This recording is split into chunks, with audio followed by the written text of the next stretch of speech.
બનાસકાંઠાના તમામ તાલુકાઓ ખાતે નાગરિક સંરક્ષણ તાલીમનું આયોજન કરાયું। બનાસકાંઠા જિલ્લા કલેક્ટર મિહિર પટેલના માર્ગદર્શન હેઠળ જિલ્લાના તમામ તાલુકાઓ ખાતે નાગરિક સંરક્ષણ તાલીમનું આયોજન કરાયું હતું।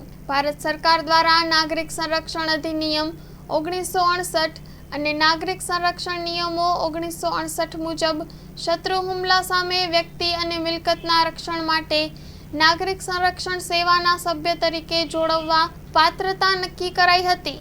બનાસકાંઠા જિલ્લામાં કુલ 633 અરજીઓ મળેલ હતી, જે 633 લાભાર્થીઓ તથા 168 આપદા મિત્રો માટે તાલીમનું આયોજન કરાયું હતું। આ તાલીમમાં મહેસૂલ વિભાગ, પોલીસ વિભાગ, પંચાયત વિભાગ, આરોગ્ય વિભાગ, ફોરેસ્ટ વિભાગ, નગરપાલિકા વિભાગ, SDRF તથા NDRF સહિતના વિભાગો દ્વારા સંયુક્ત રીતે તાલીમ યોજાઈ હતી, જેમાં આપાતકાલીન પરિસ્થિતિમાં વહીવટી કામગીરી, સેલ્ફ ડિફેન્સ, રોડ, રેલ તથા એર અકસ્માત, કાયદા વ્યવસ્થા અંગે, આગ અકસ્માત સમયે ફાયર સેફ્ટી સાધનોનો ઉપયોગ કરવા અંગે, પૂર, વાવાઝોડું, દુષ્કાળ, વીજળી પડવી, હીટ વેવ, કોલ્ડ વેવ, દાવાનળ, વાવાઝોડું, Covid, cholera, dengue, bird flu, અન્ય બીમારીઓ અંગે, ખેતીના પાકને લગતા રોગો અંગે કીટાણુ હુમલાઓ સંબંધિત તાલીમ આપવામાં આવી હતી।